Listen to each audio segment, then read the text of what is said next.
Stories are powerful. And every single last person in this room right now and outside of those doors is a storyteller. And you might be wondering, how could that be? Think, from the beginning of our lives, starting when we were children, we have been telling stories to ourselves to understand our experiences as well as our experiences of other people. And what I've learned, and what I want to talk about this evening, is how the amazing thing about being a story writer is that you can, at any time, revise these stories, retell these stories in a way that empowers you, in a way that leaves you inspired as well as those around you. And on top of that, it's never too late to do so. The window is always open. So I want to start with a story about myself, but actually goes a little further back, and it's about my mom. And I want to note that this evening is pretty magical because I hear a lot of people talking about their mothers, and I have a couple daughters in the audience tonight, so hopefully they pay attention. All right. Oops, sorry, so going back.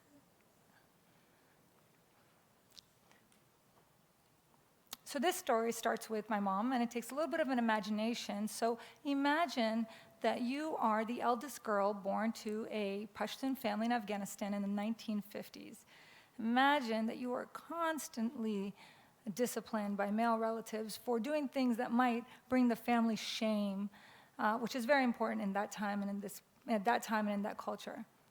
So what kinds of things? Things like laughing too loud or playing outside. In other words, being a kid. Imagine that you realize at a young age that to avoid punishment, you should make yourself as small and perfect as possible. Imagine that you discover in school relief from punishment. In fact, you realize that at school, people will celebrate you, will praise you for your intelligence and for your hard work. School is a relief. Imagine year after year, you get to sit in that front seat in Afghan classrooms that were reserved for the top student, the #1 student. Imagine you go to university to study pharmacology because you love chemistry. And I'll say that loving chemistry for me is the hardest part to imagine. But there she was, my mom, studying pharmacology and loving it. Imagine you get married in order to feel free from the confines of your home, only to discover that the house of your in-laws was far worse. Imagine you complete 3 years of your degree, and school is everything. In school, in university, you have your friends, you have your teachers, you have your successes, and then you have your husband telling you that you can't go back 1 year away from your degree. So you leave school, and you have a baby girl. Imagine a communist coup. The king is gone. The political system is shaken. Soviet tanks roll into Afghanistan, and war begins. Your parents and siblings all flee. They go to America. You're left behind in Afghanistan with your in-laws and a second baby girl, which for your in-laws is another disappointment. You manage to leave Afghanistan. You spend a couple of years in Pakistan, where finally a golden child, a what? A boy is born. And in 1983, you end up finally in the United States. So the story continues. Imagine soon after you arrive in America, your beloved mother, your favorite youngest sibling, pass away. Imagine, if you can, that after the trauma of displacement, your in-laws become even worse, and after 6 years of hell, you are left alone with 3 small children. So you don't have to imagine anymore. I'll tell you what happened next. My mom worked really hard to improve her English. She learned how to drive. She started to take on different jobs. eventually settling on selling hot dogs and other food on a corner in Roslyn, Virginia, just a few miles outside of Washington, D.C. So she worked at this hot dog stand for most of my childhood, and she chose to do so because, as many parents will understand, especially parents of small children, at any minute you will have to drop everything in order to go and get your kids. They have a fever, there is a half-day parent-teacher conference, whatever it may be. There aren't many jobs that will allow you the flexibility as it did for my mom at that time. So she chose to stick with this job. And let me be clear, I hated this job. I hated it. I was so embarrassed that my mom had to work such a physical job outside in all weather, in the snow, in the rain, in the hottest parts of the summer. But at the same time, I also knew that this was a job that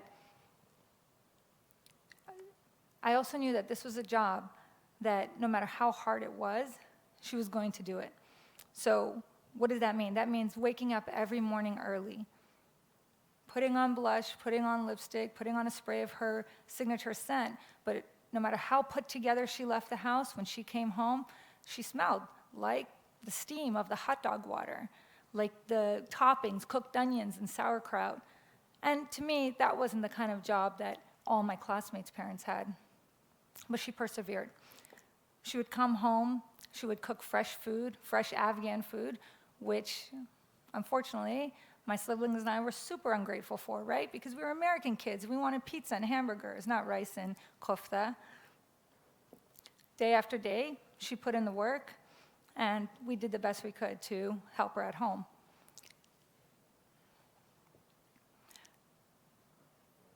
When I talk about the physical toil of the job, I'll give you one example. I was really into singing as a kid, and there was this chorus practice that was really important to me. I asked my mom if she could take me, and so she left her stand early, and in her hurry to close up that day, she dropped the stand on her foot, and it caused an injury that even after 30 years still gives her pain. At that time, without health insurance, when money tight, she rarely went to the doctor to take care of herself. When I became a teen, she would sometimes bring me with her to the stand and to help her out. And after we would set everything up, I would sit down and I would just take in the scene. And I would see all these business people in their important-looking suits with their important-looking briefcases going back and forth to the meetings between buildings, going here and there. And I wished so badly that my mom could be one of those people instead of the one serving them lunch. I would watch her working and smiling her beautiful smile and giving free food to homeless people. And when she had her regular customers, she would tell them with pride, "Oh, that's my daughter sitting over there." And they would come over and they would say, "What a great woman she was and how nice she was." And I would just think, have you seen her when she gets mad about not doing chores? But I'd also think about the other people who didn't know her, not her regulars, not her family. These people who would just see an immigrant woman with brown skin and an accent, sometimes a shirt damp with humidity. And I would wonder, did these people know? Could they sense her magic? Did they see her beauty? Did they know that this woman, from the time her children entered school, would tell her children they had to go to this mythical place called college? And we agreed to go even when we didn't know what college meant. Did they know that to this woman, there were only 2 grades in the American school system, A and B? A was acceptable and B was bad. And there were no other grades that her children would dream of bringing home. Did they know this woman who worked as hard as 5 men did everything she could to keep her kids clean and safe and fed, and that even if she didn't have time to read books for herself or even to us, that she still impressed upon us the highest of standards for academics and good character? No, they probably didn't. So let's fast forward a little bit. Time went on. We graduated from high school. Later, we all graduated from different universities in the state of Virginia. My mom eventually added some other jobs, sometimes in retail, and finally doing office work, where she retired from a few years ago. But that's not the end of the story. A few years back, I received an assignment that I had wanted for a very long time, to work in Amman, Jordan, and in order to do so, we needed some Arabic training beforehand. So, my first day of class, I entered the room in America, and I was waiting for the teacher, and I looked out the window, and this is what I saw. This was the exact spot that my mom sold hot dogs all those years ago. And now I was sitting overlooking that spot. I was now not only educated and working, but I was also working in a highly selective field, in a competitive job as a diplomat, serving the country that provided us refuge and an opportunity for a better life. Remember what I said? I used to sit on a bench that was there in this spot, and I would dream about what life would be like if I was one of the people in a suit working in an office. And I felt something shift inside of me.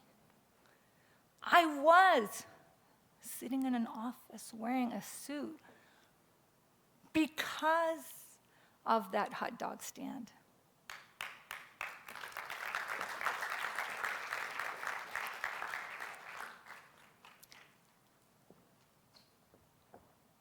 I realized I had been telling myself the wrong story. Instead of a story about lack, instead of a story about not having enough, not being enough, I should have been telling a story, and I was going to retell my story. A story of good fortune, a story of immense blessing. To be able to escape war with our bodies and our lives intact. To be able to find a refuge in a country where opportunities existed to have a better life, regardless of your socioeconomic status, regardless of the color of your skin, regardless of your gender. To have a mom who embodied respect for hard work and education, to have a mom who showed us through that you could have every possible test thrown at you and still come out of it with your dignity, with good character, with a beautiful smile, with a warm hug, with a delicious plate of food. To have a mom who never wanted to be defined as a hot dog lady. No. She wore earrings when we went out, and she turned every small milestone or birthday into a celebration, even if it was something as simple as a grocery store cake. To have a mom who showed us resilience, to have a mom who made sure that we were never the bad story of what happens when a father leaves, but actually a success story.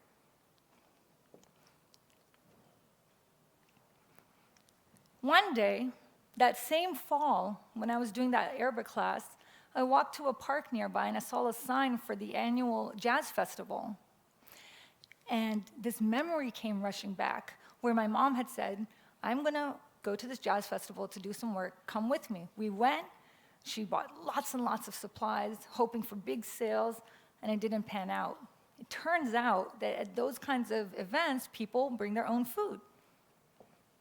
It was kind of a sad day, I remember, and when I thought of the memory that day as an adult, I also felt sad. But then I remembered my intention to retell my story. So I started to think, wow, my mom was always looking for more opportunities, ways to make money outside of the normal business week. And so she tried. She took a chance. And even though she didn't win, we didn't have great sales, she tried. That is a very cool outcome. And so, my mom showing us what it's like to take chances, showing us a story of resilience, showing us a story of courage, is part of the reason I'm up here doing a TEDx talk. So today, my mom is retired, enjoying every minute with her 8 grandkids, travels the world to see her relatives, becoming a master gardener. She still makes these delicious meals, turns strangers into family. She's okay. She's doing well. But I think about the people who passed her, right? I think about the people who had that very brief interaction with her.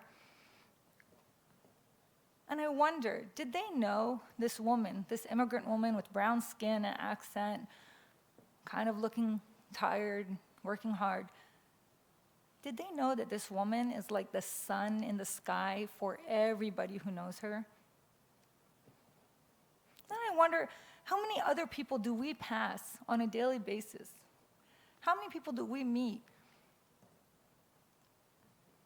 who we might think, just like people thought about my mom, that's a nobody, do we think they're not much? But how many of them are the sun in the sky for other people? So, my ask of you this evening is this. Pick one of your harder stories. Hold it up, examine it, be curious, and try to retell that story in a way that comes from a place of gratitude, that comes from a place of fulfillment and blessing. And see how it leaves you feeling. But don't stop at yourself. Think about the people that we pass every single day here. A gardener, a cleaner, a helper. People who, like my mom, or like so many others, may have had circumstances like a difficult childhood, an awful marriage. Their circumstances were marked by war, or poverty, or displacement. How did that bring them to where they are? What kind of person does that make them? Who are they, the sky? Whose sky are they the sun in? I ask you all, discover the gifts for yourself when you retell your stories. Thank you.